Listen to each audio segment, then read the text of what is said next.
ആരാണ് ദൈവം? ഇപ്പോഴും ക്ഷേത്രത്തിൽ പോയി വഴിപാട് കഴിക്കുന്നുണ്ടോ? ഇനി ആരാണ് ദൈവം എന്ന് ഞാൻ പറഞ്ഞു തരാം.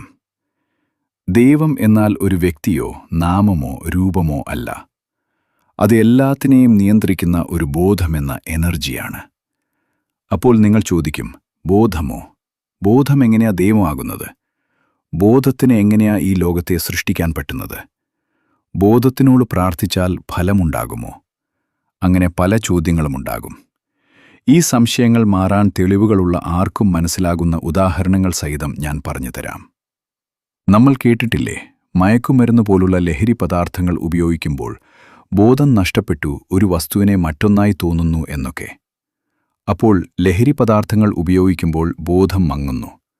അപ്പോൾ യഥാർത്ഥത്തിലുള്ള വസ്തുവിനെ തിരിച്ചറിയാൻ പറ്റാതെ വരുന്നു.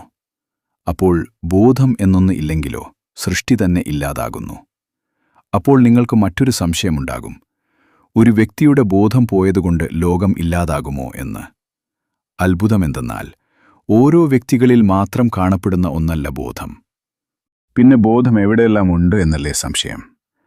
അതേപോലെ നിങ്ങൾക്ക് മറ്റൊരു സംശയമുണ്ടാകും, ചെകുത്താനുണ്ടോ എന്ന്. ചെകുത്താന്റെ എൻട്രി ഉൾപ്പെടെ നമുക്ക് അടുത്ത വീഡിയോയിൽ ചർച്ച ചെയ്യാം. തുടർന്ന് കണ്ടുമുട്ടുവാൻ ചാനൽ സബ്സ്ക്രൈബ് ചെയ്യാൻ മറക്കല്ലേ.